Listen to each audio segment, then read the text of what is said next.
প্রিয় শিক্ষার্থীরা, তোমরা কেমন আছো? আশা করি ভালো আছো। আজকে আমি তোমাদের একটি ক্লাস নেব মডিফায়ার্স এর উপরে। তোমরা সবাই মনোযোগ সহকারে এই ক্লাসটি করবে, এটা আমার বিশ্বাস। এবং মনোযোগ সহকারে যদি এই ক্লাসটি করো তাহলে তোমাদের মডিফায়ার্স এর উপরে অনেক সমস্যাগুলো যেগুলো তোমরা ফেল করো, এই সমস্যাগুলো সলভ হয়ে যাবে। তো এই মডিফায়ার্স কি? এই মডিফায়ার্স হচ্ছে পরিবর্তক। পরিবর্তক এটির কাজ হচ্ছে নাউনকে মডিফাই করা। বিশেষ করে নাউনকে মডিফাই করা হয় তোমাদের সিলেবাসে যেগুলো আছে। তো এই নাউনকে আমরা পূর্ব থেকেও কোনো ওয়ার্ড মডিফাই করতে পারে এবং পরে থেকেও কোনো ওয়ার্ড, ফ্রেজ বা ক্লোজ এগুলো মডিফাই করতে পারে। তো আমরা দেখব যে নাউনকে কিভাবে মডিফাই করে। যেমন আমরা যদি বলি I saw a blooming flower। দেখো এই ফ্লাওয়ারটা হচ্ছে নাউন, এটাকে এই ব্লুমিং এই প্রেজেন্ট পার্টিসিপলটি মডিফাই করছে। অথবা আমরা যদি বলি এ ব্রকেন চেয়ার, দেখো এই চেয়ারটা এটাকে মডিফাই করছে ব্রোকেন। আবার আমরা যদি এভাবে বলি যে Shiplu a great singer is my friend। দেখো এই শিপলু a great singer এটা কিন্তু একটা অ্যাডজেক্টিভ, সেক্ষেত্রে এটাকে কিন্তু মডিফাই করছে এই অ্যাপোজিটিভস। প্রথম দুটাতে আমরা দেখলাম যে মডিফাই করলো কি আগের ওয়ার্ডটা, এখানে আমরা আবার দেখছি মডিফাই করছে পরের এই অ্যাপোজিটিভসটা। এখান থেকে আমরা কিছুটা হলো ধারণা এটা পাইলাম যে মডিফায়ার কিন্তু প্রথমেও করতে পারে এবং পরেও করতে পারে একটা ওয়ার্ডে। সুতরাং মডিফায়ার দুই জাতীয়, একটা হচ্ছে প্রি মডিফায়ার আর একটা হচ্ছে পোস্ট মডিফায়ার। তো এখন আমরা দেখব যে একটা নাউনকে কারা কারা এই প্রি মডিফাই করছে এবং পোস্ট মডিফাই করছে। এই নাউনকে ডিটারমাইনার্স গুলো মডিফাই করতে পারে। তারপর অ্যাডজেক্টিভস, আচ্ছা আমি প্রি মডিফায়ারটা লিখে নিই। প্রি মডিফায়ার এগুলো প্রি মডিফায়ার হিসেবে নাউনকে মডিফাই করতে পারে। তারপরে আমরা দেখি কখনো কখনো নাউন অ্যাডজেক্টিভও মডিফাই করে, নাউন অ্যাডজেক্টিভস। তারপরে আমাদের কোয়ান্টিফায়ার্স করতে পারে, কোয়ান্টিফায়ার্স গুলো করতে পারে। তারপরে আমাদের ডেমনস্ট্রেটিভ করতে পারে। তারপরে আমাদের পজেসিভস করতে পারে, তারপর আমাদের ইন্টেন্সিফায়ার করতে পারে। এগুলো আমাদের নাউনের আগে বসে এগুলো আমাদের মডিফাই করতে পারে। আবার এরপরে যে পোস্ট মডিফায়ার গুলো কোনগুলো হচ্ছে দেখি আমরা, পোস্ট মডিফায়ার্স। তো বিভিন্ন ফ্রেজ গুলো এই নাউনকে পোস্ট মডিফাই করতে পারে। যেমন প্রিপজিশনাল ফ্রেজ,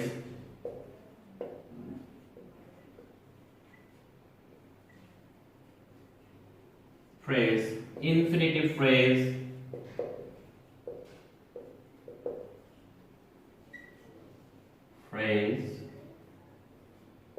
বা আমাদের রিলেটিভ ক্লোজ,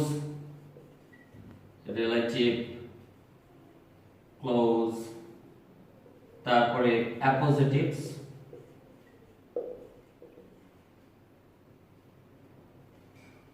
এগুলো আমাদের এছাড়া আরো দেখতে আছে, আমরা যখন আলোচনা করব তখন উদাহরণের মাধ্যমে যখন বোঝাবো তখন তোমাদেরকে সেটা ডিটেক্ট করব। তো এগুলো পোস্ট মডিফায়ার হিসেবে নাউনকে মডিফাই করতে পারে এবং মোটামুটি এগুলো এটা নাউনের পূর্বে বসে মডিফাই করা, এই কারণে এটাকে আমরা বলি প্রি মডিফায়ার্স। তো দেখো যে কি করে প্রি মডিফায়ার গুলো কি করে মডিফাই করে নাউনকে। যেমন আমরা যদি বলি a sleeping lion cannot attack you, দেখা হয়ে গেল একটা লায়নের সঙ্গে, সেই স্লিপিং লায়নটা তোমাকে কি অ্যাটাক করতে পারবে না, সে তো ঘুমায় আছে। তাহলে এই লায়নটাকে আমাদের, এই স্লিপিংটা আমাদের মডিফাই করছে। এবং এই স্লিপিংটা কেমন যেত, এটা প্রেজেন্ট পার্টিসিপল আর এইটা অ্যাডজেক্টিভের কাজ করছে, এই নাউনটার সাপেক্ষে এটা অ্যাডজেক্টিভের কাজ করছে, করে আমাদের এই অর্থকে আরো বোধগম্য করে তুলছে। তারপরে যদি আমরা দেখি এ অথবা she bought a plane ticket, সে একটি প্লেন টিকিট কিনেছে।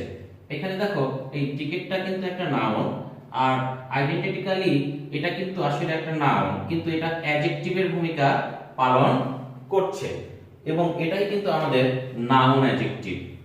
এটা আমাদের নাউন অ্যাডজেক্টিভ, এবং এটা মডিফাই করছে, এই নাউনটাকে আমাদের মডিফাই করছে। এরকম আরো নাউন অ্যাডজেক্টিভ হতে পারে, যেমন I have lost my money bag bad হয়ে গেছে। তো এই যে ব্যাগ, এই নাউনটাকেও কিন্তু এই নাউন আমাদের মডিফাই করছে, কিন্তু এখানে কিন্তু এটা আমাদের অ্যাডজেক্টিভ। তো সুতরাং এটা আমাদের নাউন অ্যাডজেক্টিভ হিসাবে কাজ করছে। এভাবে যদি আমরা আরো কিছু দেখি মডিফায়ার গুলোকে, যেমন আমাদের ডিটারমাইনার মডিফায়ার হতে পারে, যেমন the girl is beautiful। এই বাক্যটিতে আমাদের এই গার্লটাকে কিন্তু মডিফাই করছে এই আর্টিকেল দা, এটাকে আমাদের কি তাহলে ডিটারমাইনার, এটা আমাদের মডিফাই করছে। আবার এখানে দেখো এই অ্যাডজেক্টিভ, এই বাক্যটাকে যদি আমরা ইচ্ছা করলে বাড়াতে পারি, যেমন the girl is very beautiful। এখানে এই বিউটিফুলটাকে কিন্তু আমাদের এই ভেরি, এই অ্যাডভার্বটা যে মডিফাই করছে, এগুলো কি আসলে ইন্টেন্সিফায়ার্স।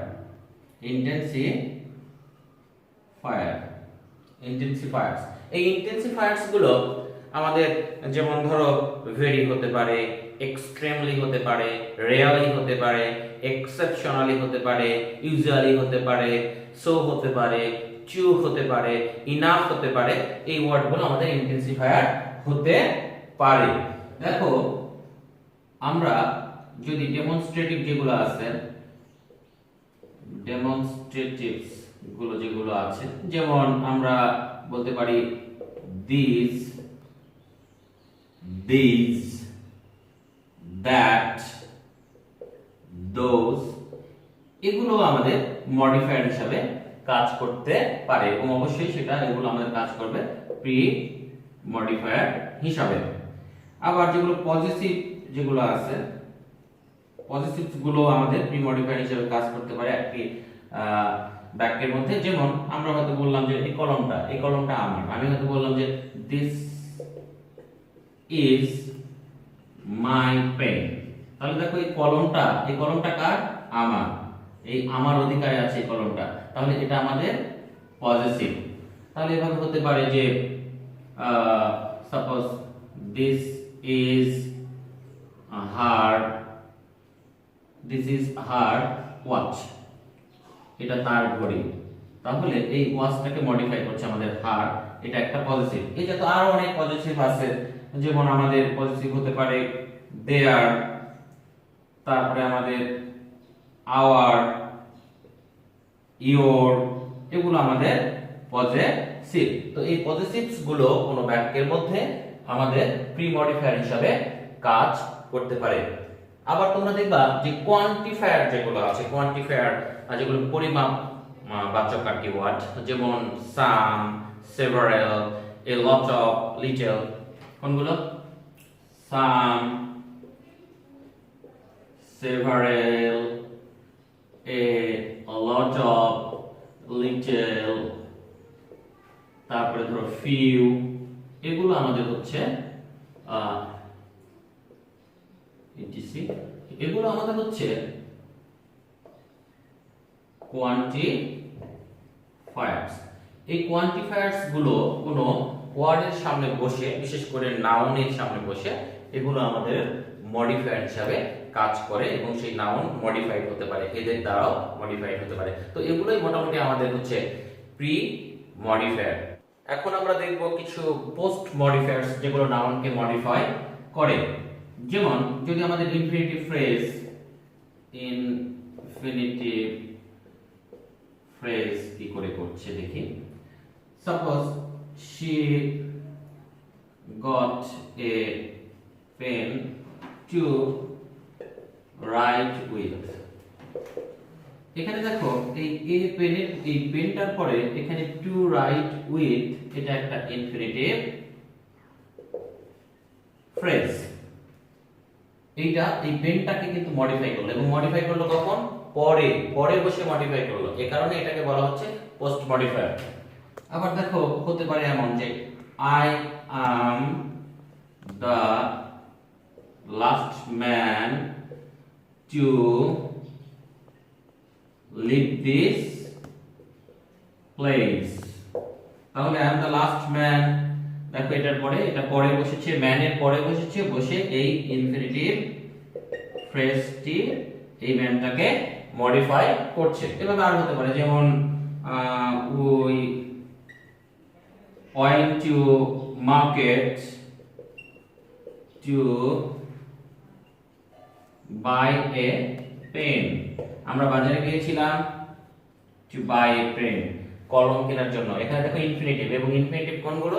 টু প্লাস ভার্বের বেস ফর্ম। তো এগুলো কিন্তু দেখো এই স্ট্রাকচারের হয়ে এটা এবং এই নাউনের পরে বসছে, আর এই কারণে এদেরকে আমরা বলছি পোস্ট মডিফায়ার্স। এখন আমরা যদি দেখি যে কি করে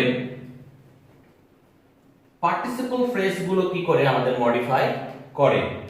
যেমন suppose I saw a beggar, আমি একটা বেগারকে দেখলাম, একজন ভিক্ষুককে দেখেছিলাম, স্ট্যান্ডিং at the door, আমি একটা বেগারকে দেখেছিলাম স্ট্যান্ডিং এট দ্য ডোর। তো এই যে বেগার, এটা নাউন, এর পরে অবস্থান, সুতরাং post. Standing at the door, এখানকার দেখো স্ট্যান্ডিং, এইটা প্রেজেন্ট পার্টিসিপল, এই প্রেজেন্ট পার্টিসিপল সহযোগে এই ফ্রেজটি গঠিত হয়েছে স্ট্যান্ডিং এট দ্য ডোর, এবং এটা পরে যেহেতু, সুতরাং এটা আমাদের পোস্ট মডিফায়ার। তাহলে এটা আমাদের কি পার্টিসিপল ফ্রেজের মধ্যে এটা পড়ছে। The students working in the laboratory are brilliant, দেখো ল্যাবরেটরিতে কাজ করা এই বাচ্চারা কি, এই স্টুডেন্টরা কি, ব্রিলিয়ান্ট। তাহলে এই যে স্টুডেন্টটাকে, এটাকে দেখো পোস্ট মডিফাই করছে কে? ওয়ার্কিং ইন দা ল্যাবরেটরি, এইটা, এবং এইটা একটা প্রেজেন্ট পার্টিসিপল সহযোগে গঠিত একটি ফ্রেজ, সুতরাং এটা পার্টিসিপল ফ্রেজ। তাহলে এটা আমাদের পার্টিসিপল ফ্রেজ। আবার আমরা আরো কিছু পোস্ট মডিফাই দেখব, যেমন যেগুলো প্রিপজিশনাল ফ্রেজ দ্বারা গঠিত, প্রিপজিশনাল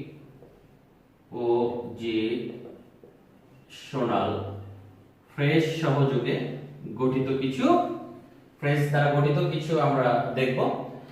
যেমন আমরা বলতে পারি, একটা উদাহরণ, the midfielder with a red arm band in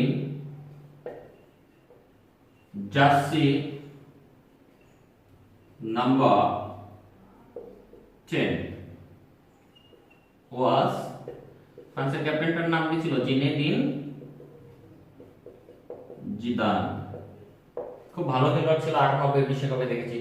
তো the midfielder with a red armband, এখানে এই যে মিডফিল্ডারটাকে এইটাকে মডিফাই করবে কে? With a red armband. With একটা প্রিপজিশন এটা দিয়ে শুরু হয়, prepositional phrase. With a red armband একটা ক্যাপ্টেনের এখানে কিন্তু লাগানো থাকে, খেলতে যখন নামে দেখবা, টস যখন করতে নামে বা পুরো খেলাতে থাকে। ইন জার্সি নাম্বার 10, এই যে ইন জার্সি নাম্বার 10 এটাও কিন্তু একটা প্রিপজিশনাল ফ্রেজ। তো এই প্রিপজিশনাল ফ্রেজ গুলো আমাদের পোস্ট মডিফায়ার হচ্ছে। পোস্ট মডিফায়ার হচ্ছে আমাদের প্রিপজিশনাল ফ্রেজ গুলো আমাদের পোস্ট মডিফায়ার হিসেবে কাজ করতে পারে। এখন আমরা দেখব যে অ্যাপোজিটিভস গুলো কি করে আমাদের পোস্ট মডিফায়ার হয়। অ্যাপোজিটিভস এই অ্যাপোজিটিভস গুলোর কাজ হচ্ছে কোনো সাবজেক্ট বা কোনো নাউন, অ্যাকচুয়ালি এই নাউন সম্বন্ধে এক্সট্রা ইনফরমেশন দেয়া। যেমন আমরা বলতে পারি প্রদীপ কুমার এ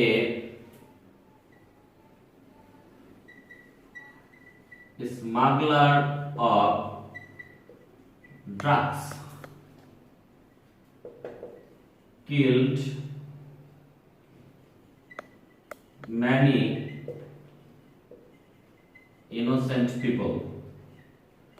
এই প্রদীপ কুমার যে একজন স্মাগলার অফ ড্রাগস, যে ড্রাগসের স্মাগলার, এই ভার্বের আগে থেকে দেখো এখানে আমাদের এই প্রদীপ কুমার সম্বন্ধে এক্সট্রা ইনফরমেশন দেওয়া হচ্ছে যে প্রদীপ কুমার সে একজন ড্রাগসের স্মাগলার, সে কিল করছে অনেক ইনোসেন্ট পিপলকে। তাহলে দেখো এখানেও কিন্তু আবার দেখো মডিফায়ারের ব্যাপারগুলো কিন্তু আছে, যে পিপলের আগে আমাদের প্রি মডিফায়ার ইনোসেন্ট, আবার এই যে ম্যানি এই কোয়ান্টিফায়ার, এগুলো কিন্তু আমাদের মডিফায়ার। তো এই অংশে দেখো এই প্রদীপ কুমার সম্বন্ধে এক্সট্রা এই ইনফরমেশন দেওয়া হচ্ছে, এটাই হচ্ছে আমাদের অ্যাপোজিটিভস। আবার হতে পারে এমন, যেমন আবরার ফাহাদ এ brilliant student.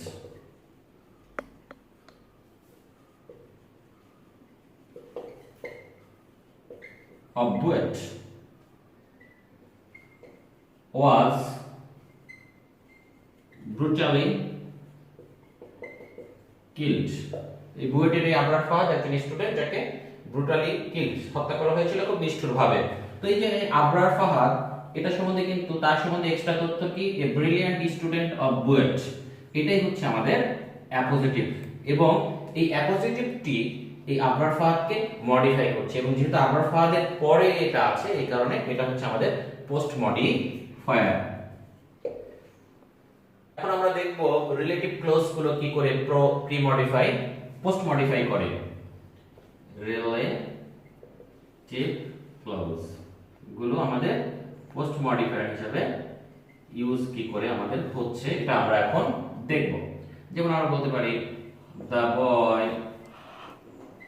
who came here is my cousin। যে ছেলেটি এখানে এসেছিল, এই যে ছেলেটি, এই ছেলেটি who came here, এটা হচ্ছে আমাদের রিলেটিভ কি ক্লোজ। এটা এই বয়টাকে কিন্তু আমাদের মডিফাই করছে, তাই না? এবং এটা পোস্ট মডিফায়ার কিন্তু এখানে এই যে হু একটা কিন্তু রিলেটিভ প্রোনাউন, এটা সহযোগে যে ক্লোজটি গঠিত হয়েছে এটা আমাদের বয়টাকে পোস্ট মডিফাই করছে। আবার আমরা বলতে পারি এমন কথা যে this is the place where I was born। এটাই সেই জায়গা যেখানে আমি জন্মগ্রহণ করেছিলাম। তাহলে এই প্লেসটাকে আমাদের এই where I was born এইটা কিন্তু আমাদের মডিফাই করছে, এবং এই place where I was born এটা আমাদের একটা রিলেটিভ ক্লোজ। আরতে আমরা রিলেটিভ বুঝাইছি। এখন আমি তোমাদেরকে দেখাবো ডানলিং মডিফায়ার, যেটা নিয়ে তোমাদের অনেক সমস্যা হয় অনেক সময়। ডানলিং মডিফায়ার, ঝুলন্ত মডিফায়ার। ডানলিং মডিফায়ার, এই ডানলিং মডিফায়ার্স গুলো হচ্ছে ঝুলন্ত মডিফায়ার, ঝুলন্ত। যখন এটাকে অনেক সময় বলা হয় ইলজিক্যাল মডিফায়ার, আবার অনেক সময় আমরা এটাকে বলি মিসপ্লেসড মডিফায়ার, মিসপ্লেসড মডিফায়ার। কিভাবে হয় আমি উদাহরণ লিখে তোমাদেরকে যদি দেখাই তোমাদের বুঝতে এটা ক্লিয়ার হবে, তাই প্রথমে উদাহরণ লিখছি। যেমন আমরা যদি বলি having finished the assignment, এখানে আমি বললাম প্রবাল, আমার এক স্টুডেন্টের নাম প্রবাল turned on the TV. Having finished the assignment, Prabal turned on the TV. তো ডাংলিং মডিফায়ার ব্যাপারটা হচ্ছে যে আমরা যদি এই জাতীয় একটা বাক্য দেখি যেখানে মেইন ক্লোজ এই দিকে দেওয়া থাকে, এটা কি মেইন ক্লোজ, তো এই মেইন ক্লোজের সাবজেক্ট কোনটা, এইটা, এটা মেইন ক্লোজের সাবজেক্ট। তো প্রথম অংশে যে জিনিসটা উল্লেখ থাকবে, যে ব্যাপারটা উল্লেখ থাকবে, মূলত এই পরে যে মেইন ক্লোজটা দেওয়া থাকবে এটার এই সাবজেক্টটাই এই কাজটি করার কথা। এবং এই having finished the assignment, assignment complete করে প্রবাল টার্ন অন দ্য টিভি, তো এই প্রবালই এই কাজটি করেছে। তো এই পার্টিসিপল ফ্রেজ, এটা পারফেক্ট পার্টিসিপল আর কি, হ্যাভিং এর পরে ভার্বের 3 নাম্বার হলে সেটাকে আমরা বলি পারফেক্ট পার্টিসিপল। তো এখানে এই কিন্তু কাজটি করেছে, তো এটাকে পারফেক্ট পার্টিসিপল। সহযোগে এই যে ফ্রেজটা আছে, তো এখানে কিন্তু আসলে ডাংলিং হয়নি। ডাংলিং জিনিসটা হচ্ছে যেটা অস্পষ্ট, ইলজিক্যাল, এখানে কিন্তু এটা লজিক্যাল, সুতরাং এটা কিন্তু ডাংলিং নয়। কিন্তু যদি আমরা এই একই বাক্যকে যদি আমরা এভাবে ইউজ করি, দেখো having finished the assignment, এখন যদি আমরা বলি যে the TV was turned on, TV turned on হয়ে গিয়েছিল, তাহলে এই মেইন ক্লোজ, এবারে এটা কি মেইন ক্লোজ, এই মেইন ক্লোজের হিসাব অনুযায়ী এই হ্যাভিং ফিনিশড এই কাজটি করার কথা, এই দা টিভি, এই টিভির কাজটি করার কথা। তো টিভির কি কোনো ক্ষমতা আছে এই কাজ করার? তাহলে এই টিভিটা যেহেতু কাজ করতে পারে না, কিন্তু বাক্য কিন্তু এমন বাক্য অনেক জায়গায় কিন্তু থাকে, লেখা হয়, তো সেক্ষেত্রে এটা কিন্তু আমাদের মডিফায়ার। এই মডিফায়ারটা আমাদের হচ্ছে ডাংলিং মডিফায়ার, ডাংলিং মডিফায়ার, বা যাকে আমরা বলতে পারি কখনো কি ইলজিক্যাল, যেটা লজিকলেস, এটা কখনো এটা একটা এটা প্রপার একটা মডিফায়ার না, অথবা এটাকে আমরা ঝুলন্ত মডিফায়ার কখনো কখনো বলতে পারি, এবং কখনো কখনো আমরা বলতে পারি যে অস্পষ্ট এই ব্যাপারটাকে যারা ইন্ডিকেট করে তাদেরকে এই ডাংলিং মডিফায়ার বলা হয়। তো প্রিয় শিক্ষার্থীরা, আজকের ক্লাস এখানেই শেষ করলাম সময় স্বল্পতার কারণে। ইনশাআল্লাহ আগামী দিনগুলোতে আমি মডিফায়ারের উপরে আরো দু একটি ক্লাস নিব, কারণ এখানে জাস্ট কিছুটা আইডিয়া তোমাদেরকে দেওয়া হলো। আমি যদি পুরোপুরি এটার উপরে আলোচনা করতে চাই এবং সবকিছু পার্ট পার্ট ভাবে যদি অনেক বেশি উদাহরণগুলো দিয়ে যদি এটা করতে চাই, তাহলে আসলে কয়েকটা ভিডিওর প্রয়োজন। তো আমি আপাতত এটা দিলাম। তো এটা তোমরা যদি মনোযোগ সহকারে দেখে থাকো বা এখন যদি আবারও যদি রিপিট করে দেখো, আমার মনে হয় যে তোমরা এখান থেকে কিছুটা হলেও তোমরা উপকৃত হবে। তো ইনশাআল্লাহ দেখা হবে আগামী কোনো ক্লাসে। সেই পর্যন্ত ভালো থাকো, সুস্থ থাকো, আল্লাহ হাফেজ।